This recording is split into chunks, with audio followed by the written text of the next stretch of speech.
Welcome to Gaming Shelf Help. I'm Brad Davies. I'm Drew Kochi. And I'm Sarah Babe. Welcome to our podcast. This is the first of our podcast, kind of an intro to who we are, what we are, and what we're hoping to do with this. We were like, we want to make a podcast, and we have so many games sitting on our shelf. And the perennial problem that always occurs for every gamer is, I want to play something, I don't know what. Or I'm that and when are we going to game? Yeah, because God knows that's increasingly difficult as we age. Yep. What is it? The true boss is logistics. Yeah, scheduling kills more games than anything else. Yeah, that's 100% true. Well, I guess we should go into introductions. I am Brad Davies. I have worked on such podcasts as Plot Points. I've also worked on Theater of the Mind Players. That's our current one that we're doing. You're kind of what makes Theater of the Mind Players, literally. I'm doing the editing on it. I also do all the intros and all the kind of the backgrounds. That's an actual play podcast.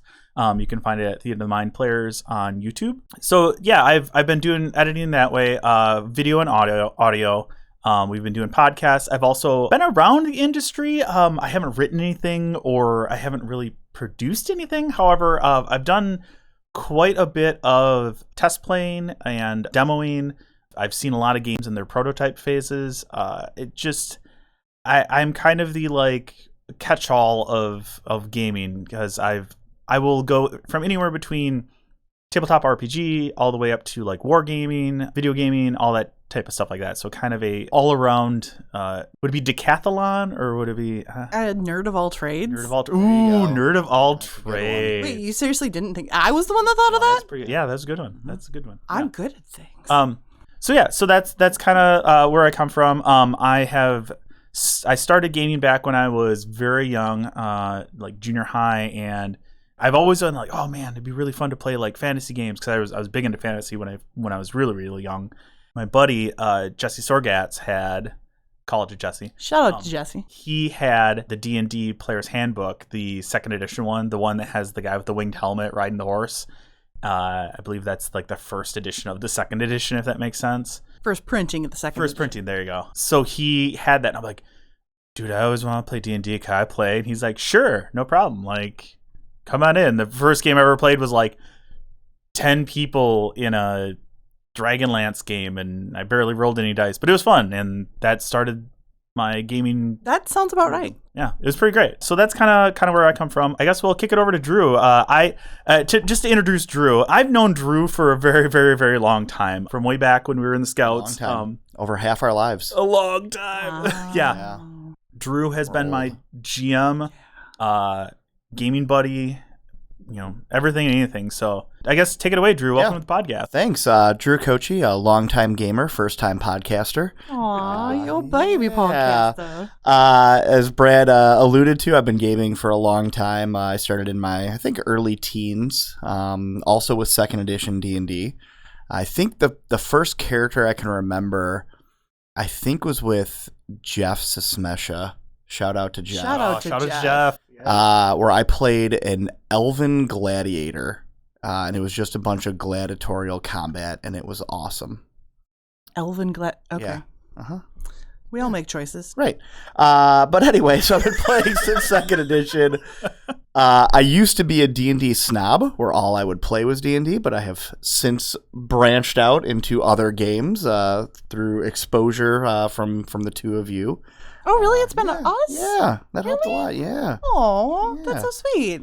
And as Brad said, I've run games, I've played games. I ran what I call the greatest campaign ever. Oh, yeah, the greatest campaign where ever. We had a 30-hour session once over a weekend, nonstop. That was pretty good. Was that where you killed my Ewok? No, that was a different greatest game ever. Yeah. But yes, I've run D&D, Star Wars, a bunch of other games as well.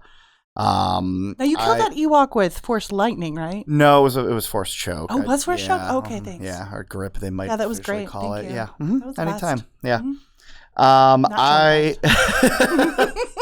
I do have young children, so I don't have all the time in the world to game. But that being said, I do have two gaming groups currently. One that nice. is online where we play weekly, and then another that we play monthly in person. So I'll be coming to this with two perspectives for, if a game would fit with both groups or just one group, depending That's awesome. on their needs. Yeah.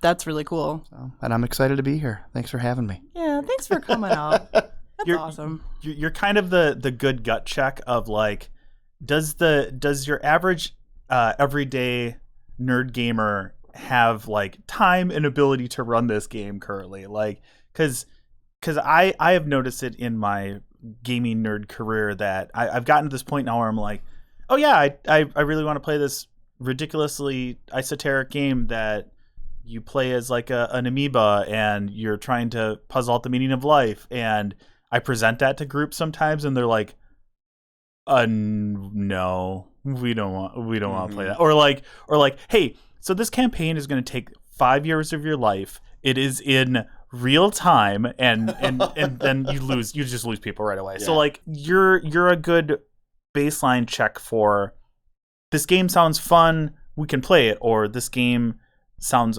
awesome, there's no way in heck I'm going to get this to the table. So I think that's kind of your strength in this regard. You're the gut punch, the sure. gut punch anchor of reality. Yeah. I mean, if you're playing an amoeba looking for the meaning of life, obviously it's the mitochondria. It is the powerhouse of the cell. Exactly.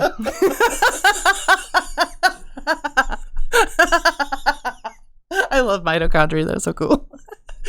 And I here am Sarah Babe, and I have been gaming actually not as long as Brad and Drew. I probably started around 16 or so, and that was like a weird tri-stat system where I was like an alien vampire stripper something. I don't know. It was weird. I was 16. It wasn't very mature. I really started gaming heavily though when I got to college, and I started with Vampire second ed, and just kind of went uphill from there, I would say, because I genuinely say that gaming saved my life, because if I wasn't a gamer and I didn't have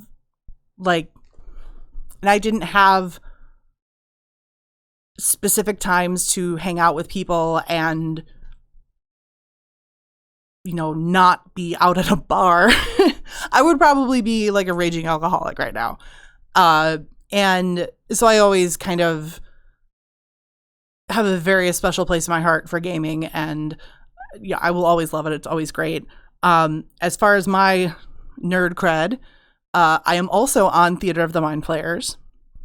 I am not as awesome as Brad, but I do play the games. And Brad and I both did Plot Points for about 10 years-ish. And I also was part of the podcast for Encounter Party, and also on the television show Encounter Party, which is the official D&D, sponsored by Wizards, television show that's on the D&D Adventures channel, which you can find on Plex or Freevee. And I've run game. I've played games. So that would explain all the security that I had to go through to get here. Yeah. Okay. We just kind of, we got a new gate. We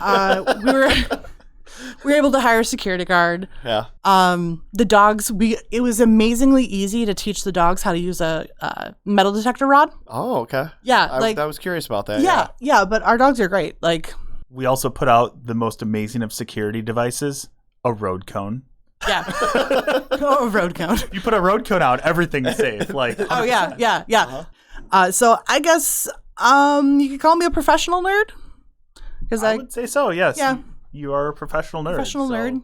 Nerd. Don't sell yourself short. I guess that rounds us out. We are the three hosts. Welcome to the show. Now, I guess you're probably also wondering, what are we planning on doing here? Since we're a brand new podcast. What we're going to do is we are going to help you with your gaming shelf. We're going to look at games that you may not have heard of, maybe are a little newer, a little older, a little unconventional, and kind of give you an idea of what's out there. There's nothing wrong with D&D. D&D is a pretty good game, but it also helps to branch out a little bit. We're going to look at the games, and obviously we're not going to be objective. This is not a review of if the mechanics are balanced, if this is something that truly encapsulates what should be the best game of that type of genre. We want to tell you about the game, give you some kind of bare basic details about it, give you our impression of it, and also kind of maybe help you decide, is this a game that you want to pick up? Is this a game that you could run? Does it sound even interesting to you? Yeah, I think we're going to give our opinions on if we think we could bring this to our groups, which doesn't necessarily mean that you have to follow that, right? Your group is going to be different. Your dynamic is different. Your players are different. So we might love a game that you might hate, or we might not like a game that speaks to you. But this will be our perspective and trying to give you what basic information we can on the games to provide you as knowledgeable as a choice before spending some money on it. We're here to help your gaming shelf. Hey! We did that on purpose. Really, that's always the hardest thing in gaming is how to find a new game. Because a lot of people are either stuck on one system, that's their comfort that they go to, they like that system, or maybe they just don't know what's out there, or even going to a convention. I've seen it several times. It's hard to hand someone a book, kind of give them an overview of the game, and then expect them to pick it up without really kind of knowing more about it or having more time to think about it. So honestly, I'm kind of the target demographic. And if you're like, this is shiny, you can play a dog, I'm there. Yeah. You can play an animal. You can be an animal trainer. You can use your D12s. I'm there. I'm really not a hard sell. I mean, I'm thinking back to the days I used to work at Walden Books back when it existed. If it gives you a little bit of how old I am. When I worked there for a long, long time, and I found that you can always recommend a book to someone, and it could be your most favorite book, and you'd be the most eloquent you could ever be in your entire life to sell that book and be like, they have to buy it, and they will immediately put it back on the shelf because it just didn't click with them somehow, some way. With that being said, if you want to follow us, please feel free. We're going to have all the links in the description. We're going to be up on YouTube. What we're going to do is, the plan is we're going to cut our episodes down to a small, manageable 10 to 15 minutes, enough that you know what the game is about. You can kind of make a quick snap decision if you'd like. Otherwise, if you want to go to our Patreon, that's where we're going to host the longer sections. We'll be probably talking for hour or so, kind of as long as we have something to talk about and something interesting about the games, and that's where we're going to post it. You can also find us at our website, and yeah, just check out the description below. I guess anybody have anything else that they want to add? I'm a dice goblin. I forgot to say that. Is this confession time? No, I mean, I'm a dice goblin. It's not like a confession. You can basically just look at me and go, Dice goblin. Yeah. Well, I mean, I think it went without saying when you talked about the shinies and Right. Yeah. Shiny math rocks. That's my jam. Well, with that, I'm Brad Davies. I'm Drew Kochi. And I'm Sarah Babe. Keep on gaming out there, folks. We'll see you next time.